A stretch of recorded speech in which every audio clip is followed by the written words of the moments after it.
जय हिंद। आप सभी का स्वागत है फैक्ट क्लिकर के सेशन पे। मैं दिव्यांशु पांडे।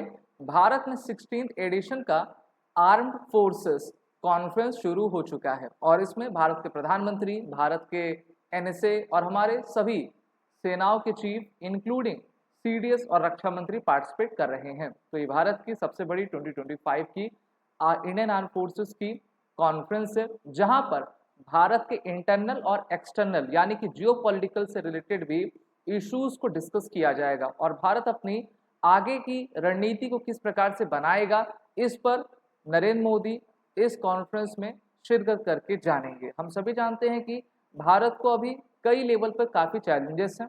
अभी हाल ही में जो हमारी नई दिल्ली में स्थित headquarter of integrated defence staff है, उनके द्वारा ट्वीट करके ये जानकारी दी गई है कि the Indian armed forces will host the prestigious commander conference CCC 2025 at Kolkata, जो कि 15 सितंबर से शुरू होकर 17 सितंबर तक आपकी होगी। और इस बार मैं आपको बता दूं कि मिनिस्ट्री ऑफ डिफेंस ने अपनी theme year of reforms transforming for the future रखा हुआ है, जिससे कि हम आने वाले सिविल एंड मिलिट्री लीडरशिप को तैयार कर सके। साथ ही साथ भारत के पास जितने भी चैलेंजेस आ रहे हैं उसका सामना हम एक कोऑर्डिनेशन के साथ कर सकें। हम जानते हैं कि भारतीय सेनाएं पूरी तरीके से अपने आप को इंडिजिनाइज कर रही हैं, अर्थात आत्मनिर्भर बना रही हैं। और मेनली आर्मी के पॉइंट ऑफ व्यू से हमें अपने आप को मॉडर्नाइज करने की सबसे बड़ी आवश्यकता है। इस कारण से 2022 में हम सभी ने देखा कि अग्निवीर योजना भी आई हुई थी। इसी के साथ ये जो कमांडर कॉन्फ्रेंस है उसमें बहुत सारे विभिन्न मुद्दों को चर्चा किया जाना है। इस बार हमारे जो एनएसए हैं अजीत डोभाल, उनको आप देख सक रहे हैं कि ये कोलकाता में पहुंच चुके हैं और इस बार इस टॉप लेवल मीटिंग में सभी अहम पहलुओं को चुना जाएगा, साथ ही साथ उस पर डिस्कस किया जाएगा। हम जानते हैं कि भारत की जो मैरीटाइम बाउंड्री है वो 11,098 किलोमीटर की है और भारत के जो अलग अलग स्टेट्स हैं वहाँ पर बहुत सारे हम कह सकते हैं कि सिक्योरिटी से रिलेटेड चैलेंजेस भी उत्पन्न हो रहे हैं।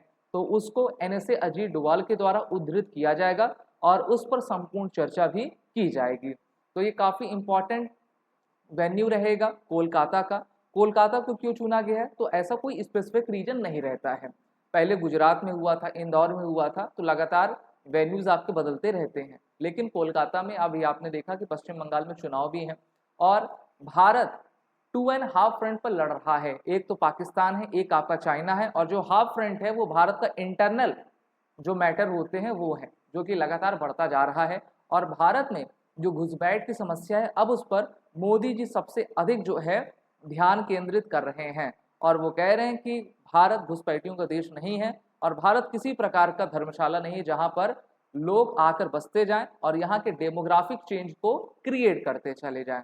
देखिए, भारत सिर्फ अपने देश के बारे में नहीं सोचता, बल्कि विदेशों से भारत के ऊपर जो अत्याचार हो रहे हैं या फिर जो हम कह सकते हैं कि कॉन्स्पिरेसी हो रहे हैं, उनके खिलाफ भी हम सजग हैं और अपने तरफ से रणनीतियां बनाते जा रहे हैं। तो यहाँ पर प्रधानमंत्री के द्वारा इस कॉन्फ्रेंस को जो आयोजित करवाया जा रहा है उसमें सबसे अहम जो मुद्दा है वो यही रहेगा कि सेल्फ रिलायंट इंडिया, आत्मनिर्भर भारत, और इसी के प्रोसेस के साथ भारत आपका बढ़ेगा। भारत अपने आप को मिलिट्री रेडीनेस के साथ आगे बढ़ा रहा है, जिसमें हम री करेंगे सिक्योर और सेल्फ रिलायंट इंडिया को। Significance effects level arm forces brainstorming forum held biennially, तो 2 साल में एक बार किया जाता है। इस बार इसका theme year of reforms transforming for the future रखा गया है। अब देखिए, इस बार की जो कॉन्फ्रेंस है क्यों अहम है। अगर आप साउथ एशिया को देखेंगे, जिसमें सबसे बड़ी कंट्री भारत है, तो 2021 से लेकर 2025 तक कई रेजिम चेंज के ऑपरेशन साउथ एशिया में किया गया है। साउथ एशिया में क्यों किया जा रहा है? क्योंकि भारत को कमजोर करना है। और रेजिम चेंज करने में कौन एक्सपर्ट है, तो आपको मुझे ये बताने की आवश्यकता नहीं होगी। तो जब भी कमांडर कॉन्फ्रेंस होती है तो कुछ इसी प्रकार का रहता है, जहां पर सभी अधिकारीगण रहते हैं, आर्मी, नेवी, एयरफोर्स के, इंटेलिजेंस के, और ये डिस्कशन करते हैं कि किस तरीके से हम अपने आने वाले रणनीतियों को बना पाएंगे। Fault lines and play books, how India's internal divides meet global regime change strategies. अभी हमने अमेरिका के पिछले सरकार को देखा जो बाइडेन की थी, और उन्होंने भारत के विरुद्ध इतने षड्यंत्र किए जिसका कोई हिसाब नहीं है। वहीं पर नेपाल में हमने देखा कि किस प्रकार से अभी हाल ही में 9 सितंबर को रेजिम चेंज हुआ है, और वो रेजिम चेंज है, ठीक है, उसको आप जेनजी कह सकते हो, या फिर जो बांग्लादेश में पिछले साल हुआ था उसको स्टूडेंट प्रोटेस्ट के नाम पर आगे बढ़ाया गया था। लेकिन वो सोची समझी साजिश थी कि भारत को अगर हम अनस्टेबल नहीं कर पा रहे हैं तो भारत के जितने भी पड़ोसी हैं सबसे पहले उनको कमजोर किया जा सके, जिससे कि भारत पर इफेक्ट हो और भारत की इकोनॉमी को पीछे लाया जाए। अभी देखिए फाइनेंशियल ईयर का जो डेटा है उसने भारत के जीडीपी ग्रोथ रेट को 7.8% बताया है, और बहुत सारे देश मेनली पर्टिकुलरली अमेरिका नहीं चाहता है कि भारत आगे बढ़े, क्योंकि अमेरिका भविष्य में ये देख रहा है कि चाइना हमारे लिए अभी तो मुसीबत है, लेकिन आगे आने वाले 15-20 साल में भारत भी अपनी इकोनॉमी को काफी डेवलप कर लेगा, और जिस दिन भारत की इकोनॉमी डबल डिजिट में चली गई उस दिन से अमेरिका के लिए काफी बड़ा खतरा हो जाएगा। इसीलिए डोनाल्ड ट्रंप के आप ट्वीट्स को देख सकते हैं कि किस तरीके से ये षड्यंत्र भारत के खिलाफ वो कर रहे हैं और जहल उगने का काम कर रहे हैं। उनके द्वारा भारत के ऊपर 50% का टैरिफ लगाया गया है जिसको सैंक्शन कहा जा रहा है, और नेपाल में जो क्राइसिस आई है लेकिन भारत ने उसमें बाजी मान ली है, क्योंकि अभी आपने देखा जो वहाँ की इंटरिम प्राइम मिनिस्टर बनी हुई हैं उन्होंने अपना पोस्ट ग्रेजुएशन बीएचयू से किया हुआ है, और सांस्कृतिक संबंध, पॉलिटिकल संबंध, people to people exchange Bharat और नेपाल का काफी अच्छा है। तो ये नहीं हो सकता है कि आप नेपाल के माध्यम से भारत के ऊपर कोई दबाव बना लोगे। चाइना यही चाहता था कि किसी भी प्रकार से नेपाल में रेजिम चेंज ना हो, क्योंकि 2008 से लेकर 2025 तक पिछले 17 सालों में 11 सरकारें नेपाल में बदल चुकी हैं, और चाहे सरकार जितनी बदल जाए उसमें फायदा चाइना का ही रहता है। और चाइना ने नेपाल के जरिए नेपाल को जो सीपेक में आपका शामिल कर लिया है, जो उनका one belt one road initiative है, BRI जिसको कहते हैं, उसमें उनको शामिल कर लिया है, और वो चाहते हैं कि भारत के ऊपर जो है अप्रत्यक्ष रूप से दबाव बनाया जा सके। वहीं पर भारत हमेशा सोवरेनिटी की बात कहता है, यानी कि जो सीमा पर अक्षुण्णता है उसकी बात कहता है, और जब भी भारत इस बात को चाइना के समक्ष लाता है तो चाइना पीछे हटता है। सिर्फ इतना ही नहीं बल्कि बे ऑफ बंगाल, इंडियन ओशियन और साउथ चाइना सी में भी भारत लगातार चाइना को दबाव में ला रहा है। साउथ चाइना सी पर चाइना का कहना है कि ये पूरा का पूरा सी हमारा है, लेकिन चाइना का जो बॉर्डर फिलीपींस, वियतनाम, और भी अन्य देशों से, मलेशिया से लगता है, तो उनके साथ इस सी को लेकर आपका काफ़ी विवाद है। और आपको मैं बता दूं काफ़ी इंपॉर्टेंट डेटा ये है कि हर साल साउथ चाइना सी से 5 ट्रिलियन US डॉलर की इकोनॉमी की जो है ट्रेड आपकी चलती है। तो America, Australia, Japan, Bharat, Philippines, Vietnam, Singapore नहीं चाहेंगे कि साउथ चाइना सी में किसी भी प्रकार से चाइना का एकाधिकार हो सके। इसलिए स्ट्रेट ऑफ मलक्का में लगातार हमारी इंडियन नेवी की डिप्लॉयमेंट रहा करती है, और भारतीय नौसेना भी अपनी शक्ति लगातार बढ़ाती जा रही है। लेकिन कुछ विदेशी ताकतें ये हैं जो भारत में रेजिम चेंज करना चाहती हैं। इस बुढ़े का नाम तो आपको पता ही होगा, जिसका नाम जॉर्ज सोरो है। मरने के समय में आ गया है, लेकिन इसका कहना है कि हमने भारत के लिए 100 करोड़ 1000 करोड़ रुपए रखे हुए हैं और हम भारत में रेजिम चेंज आपका करके रहेंगे। 2024 में काफ़ी कोशिश की गई थी, यूट्यूब का एल्गोरिदम आपका बदल दिया गया था, CAA प्रोटेस्ट यहाँ पर करवाया गया था। अब बताइए आप, CAA का भारत में क्या लेना देना है? ये इन बुढ़ऊ ने क्या आपकी तख्ती ले गई है? आप कहेंगे आप बुढ़ऊ क्यों कह रहे हैं, ठीक है, वृद्ध जन है। CAA means conspiracy against Bharat. अरे भाई कैसी कॉन्स्पिरेसी? भारत के ऐसे लोग जो दूसरे देशों में माइनॉरिटी हैं उनके ऊपर जो धार्मिक प्रताड़ना की जाती है, जब हम उनको भारत में लाएंगे तो हम तो उनको बचा रहे हैं ना, हम तो ह्यूमैनिटी के साथ हैं। और भारत तो हमेशा कहता है कि वसुधैव कुटुंबकम, सर्वधर्म संभाव की भावना के साथ आगे बढ़ता है। लेकिन विदेशों को किसी भी देश में जो है एक मजबूत सरकार नहीं चाहिए, बल्कि उनको जो है एक ऐसी सरकार चाहिए जो कि उनके हित पर काम कर सके। लेकिन इस बार की सरकार काफ़ी अलग है। अभी हमारे प्रधानमंत्री जी का दौरा नॉर्थ ईस्ट में हुआ, पर्टिकुलरली मणिपुर में हुआ। मणिपुर में आपसे क्यों कह रहा हूँ, क्योंकि आप जान रहे हो 2023 से लेकर अभी तक मणिपुर आग में जल रहा है, और 60,000 से लोग अभी भी अपने घर से विस्थापित होकर टेंट में, शेल्टर्स में रह रहे हैं। प्रधानमंत्री नरेंद्र मोदी के द्वारा बहुत सारे इंफ्रास्ट्रक्चर के प्रोजेक्ट वहाँ पर लाए गए हैं, रेल कनेक्टिविटी दी जा रही है और धीरे धीरे करके जो है सरकार चाहती कि वहाँ पर पीस आ सके। कुकी वर्सेस मैती चल रहा है और पिछले 150 सालों में मैं आपको ये बता दूं, जहाँ जहाँ डेमोग्राफिक चेंज होती है यानी कि धर्म परिवर्तित कराए जाते हैं तो वहीं पर समस्या आती है। कोई धर्म परिवर्तन करवाता है तलवार के नाम पर, कोई धर्म परिवर्तन कराता है काफ़ी हम कह सकते हैं कि मीठे तरीके से, कि देखिए हम आपको राशन देंगे, हम आपको बासमती चावल देंगे, हम आपके लड़कों को अपने कॉन्वेंट स्कूल में पढ़ाएंगे, तो आप हमारे धर्म को स्वीकार करिए।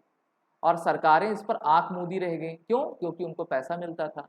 तो देखिए, देश को सरकार चलाता है लेकिन राष्ट्र का निर्माण हमेशा समाज करता है और इस पर भी जो है भारत सरकार लगातार अपनी नज़र बनाई हुई है। चाहे 7 सिस्टर्स हों, बांग्लादेश कह रहा था ना कि हम 7 सिस्टर को तोड़ देंगे, फोड़ देंगे, ये कर देंगे, वो कर देंगे, लेकिन एक्ट ईस्ट पॉलिसी के तहत भारत सरकार के द्वारा विकास की गति नॉर्थ ईस्ट इंडिया में लगातार बढ़ाई जा रही है, जिससे कि वहाँ के लोगों को काफ़ी बेनिफिट मिल सके और वो भारत के साथ, भारत के लोगों के साथ कंधे से कंधा, कदम से कदम मिलाकर चल सके।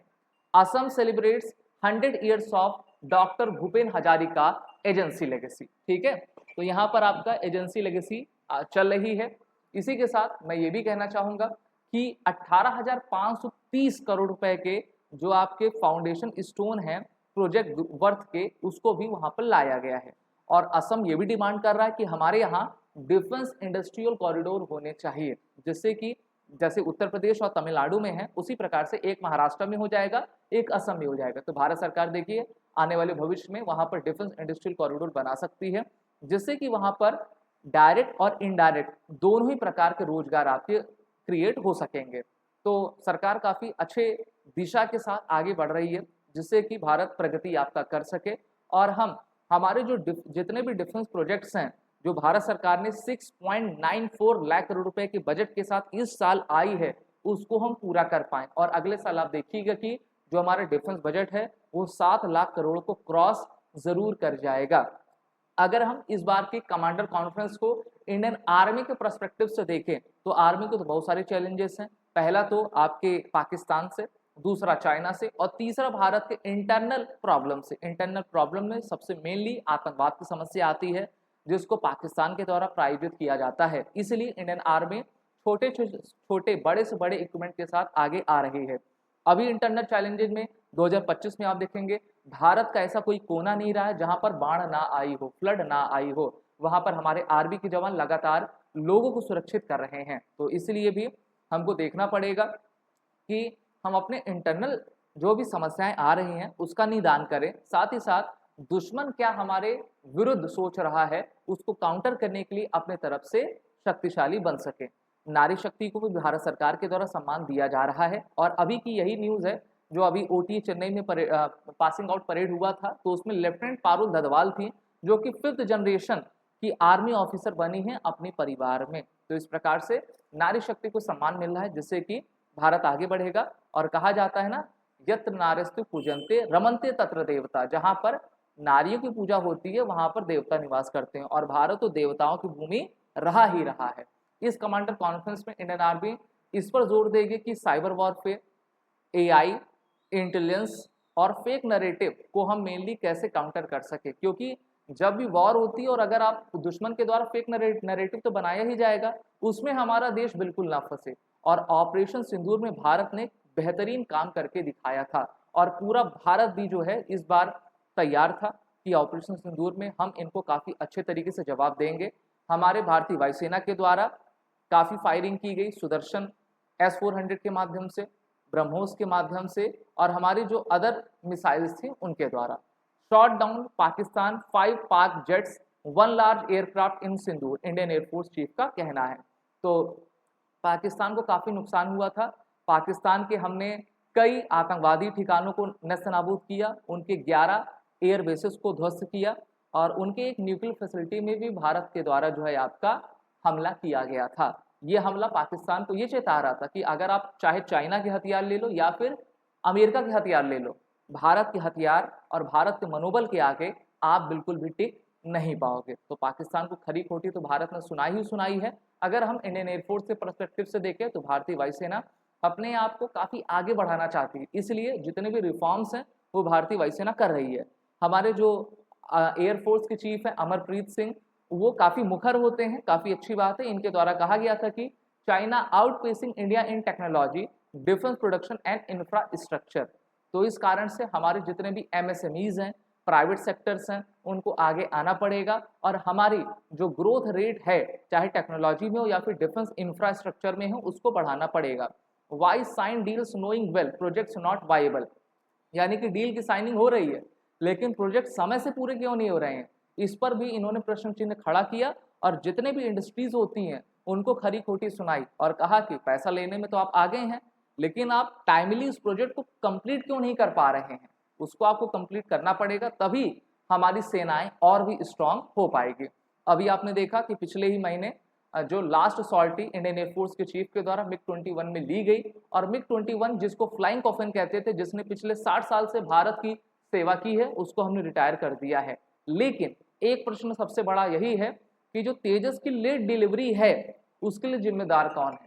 एक तरफ आपका हम कह सकते हैं कि अमेरिका है जो कि हमको जनरल इलेक्ट्रिक्स के F404 इंजन को देने में रुकावट डाल रहा है। अमेरिका ने कहा कि देखिए हम आपको 1 से 2 इंजन पर मंथ देंगे, लेकिन उससे भारत, देखिए भारत को अभी तो 180 तेजस चाहिए, तेजस मार्क 1A चाहिए, जिसके लिए हमको लगभग 8 से 10 इंजन अगर हमको हर महीने मिलते जाएं तभी हमारी दर तेज होगी। लेकिन भारत ने भी इसका काउंटर निकाल लिया है। भारत ने अभी total 114 made in India Rafale jet की डील फ्रांस से हम करने जा रहे हैं, जिसकी वीडियो मैंने बना के बताई थी, आप उसको देख सकते हैं। और इसके माध्यम से भारत फ्रांस ने अमेरिका को ठेंगा दिखा दिया है। ठीक है, अमेरिका कह रहा था ना हमारे F-35 ले लो, भारत ने कहा तुम्हारा कुछ भी नहीं लेंगे, ठीक है, हम फ्रांस के साथ जा रहे हैं।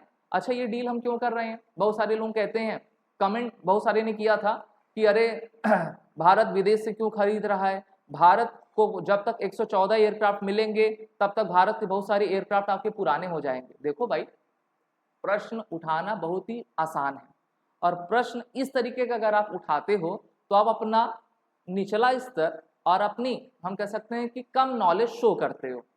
पहली बात आप ये जान लो, 2014 से लेकर अभी तक हमने एफडीआई डिफेंस में 100% की है। अभी तक 74% थी, अब 100% कर दी है, जिससे कि विदेशी कंपनियां लगातार भारत में आ रहे हैं। भारत में एकमात्र ऑर्गेनाइजेशन हिंदुस्तान एरोनॉटिक्स लिमिटेड है जिसको भारत सरकार अपने तरफ से प्रोजेक्ट देती है बनाने के लिए, लेकिन वो एकमात्र ऑर्गेनाइजेशन है ना, अब वो कितना बना पाएगी?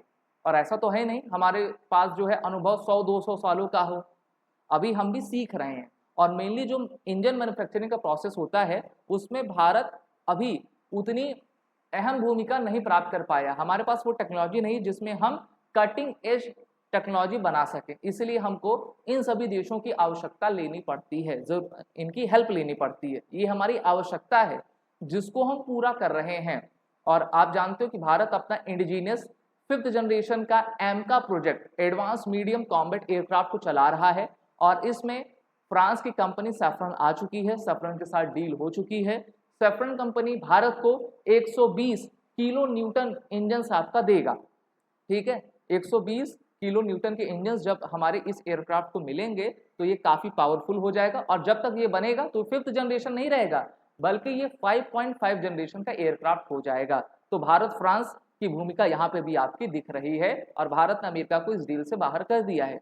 इस बार का जो रेड फोर्ट में लाल किले की प्राचीर से हमारे मोदी जी का भाषण था, उन्होंने कहा था कि भारत सुदर्शन प्रोजेक्ट पर काम कर रहा है जो कि एक प्रकार का एयर डिफेंस प्रोजेक्ट होने वाला है जिसमें हम भारत को चारों तरफ से जो है सुरक्षा कवर देंगे।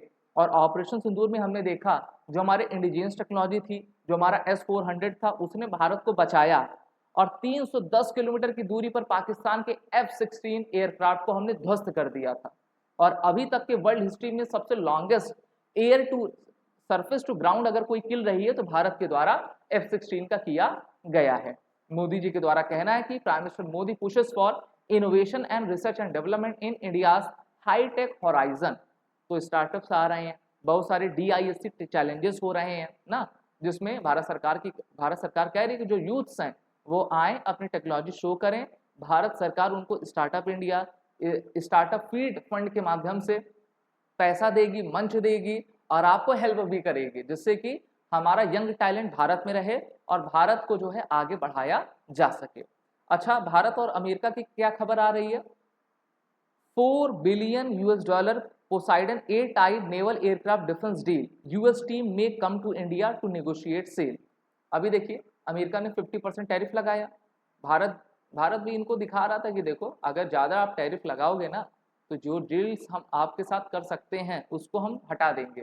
तो बोइंग की जो टीम है वो नेक्स्ट वीक, इसी वीक मेरे ख्याल से भारत में आने वाली है, और ये जो डील रहेगी लगभग $4 बिलियन की रहेगी, जिसमें हम इस पोसाइडन ए टाइप एयरक्राफ्ट को लेंगे। आप कहेंगे पोसाइडन ए टाइप एयरक्राफ्ट होता क्या है? It is a type of a anti submarine surveillance aircraft which is using by the Indian navy. Indian navy के पास लगभग 10 से 12 के करीब इस प्रकार के एयरक्राफ्ट हैं, जिसको हमने तमिलनाडु सदर्न कमांड की तरफ जो है डिप्लॉय किया हुआ है, और इंडियन ओशन की पूरी सिक्योरिटी के लिए ये रिस्पॉन्सिबल रहा करते हैं। तो अमेरिका अगर हमारे साथ बनाना चाहेगा तो हम करेंगे। बाकी पूरे भारत को, बच्चे बच्चे को अमेरिका के ऊपर विश्वास बिल्कुल भी नहीं है। रशिया के द्वारा कमेंट आपका किया गया है कि attempts to break India Russia ties destined to fail. ठीक है, जिस नीयत से भारत रशिया के टाइज को तोड़ने की कोशिश की जा रही थी वो फेल हो चुका है। भारत रशिया एक अच्छे दोस्त हैं और लगातार जो है ये अच्छे दोस्त रहेंगे, और भारत ने रशिया के साथ जो ऑयल इंपोर्ट था उसको और भी इंक्रीज कर दिया है। ठीक है, तो भारत इंक्रीज कर रहा है, भारत अपनी इकोनॉमी को बढ़ा रहा है, इसलिए हम इनसे क्रूड ऑयल लेते हैं क्योंकि हमको सस्ता मिलता है। दूसरा, पिछले 3 सालों से आपने देखा होगा कि पेट्रोल और डीजल की कीमतों में कोई भी इजाफा नहीं हुआ है। ठीक है, थोड़ा बहुत हुआ होगा लेकिन स्टेबल है। अगर डीजल पेट्रोल की कीमत आपकी बढ़ेंगे तो आप जानते हो संभवतः आपकी महंगाई बढ़ जाएगी, इन्फ्लेशन बढ़ जाएगी। अभी हाल ही में हमारे मोदी जी 31 अगस्त और 1 सितंबर को चाइना के तियानजिन में गए हुए थे, जहां पर उन्होंने एसयू समिट 2025 में शिरकत की, और इस बार ये ट्रायड देखा गया रशिया, इंडिया, चाइना का, और इन तीनों लीडर्स के द्वारा अमेरिका को ये चेतावनी दी गई कि देखो ज़्यादा उड़ो नहीं। ठीक है, हम जानते हो तुम दोगले हो, हम जानते हैं कि तुम एक कैपिटलिस्ट देश हो, पैसा कमाने के लिए तुम रेजिम चेंज करते हो, पैसा कमाने के लिए तुम किसी भी देश की जीडीपी इकोनॉमी को रोक सकते हो, लेकिन हम 3 देश आगे बढ़ रहे हैं, और ऐसा भविष्य में ना हो कि हम ब्रिक्स के माध्यम से डी-डॉलराइजेशन कर दें, क्योंकि इकोनॉमी भी डिफेंस का एक अहम हिस्सा है, और इसलिए भारत सरकार अपने आप को काफी आगे स्वतंत्र कर रही है, बढ़ा भी रही है। इस बार के कमांडर कॉन्फ्रेंस में इंडियन नेवी के लिए भी बहुत कुछ खास है, जहां पर अपने Indian ocean, Arabian sea, bay of Bengal की सिक्योरिटी को बढ़ाएंगे। आज की ये न्यूज है कि सेकंड एंटी सबमरीन वॉरफेयर की शिप जिसका नाम अंद्रोथ है उसको कमीशन कर दिया गया है, और इसको भारत सरकार की company garden reach ship builders engineers limited के द्वारा तैयार किया गया है। तो एएसडब्ल्यू शिप के साथ नौसेना भी आपकी काफी स्ट्रांग होगी।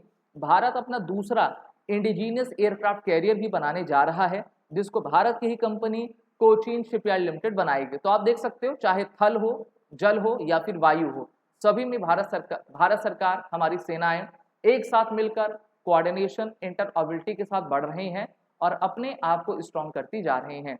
आजकल तो ड्रोन्स का जमाना है। ठीक है, छोटे से छोटा, बड़ा से बड़ा ड्रोन काफ़ी किफ़ायती होता है, तो इसलिए हम आगे बढ़ रहे हैं और मेक इन इंडिया पर सबसे ज़्यादा जोर दे रहे हैं।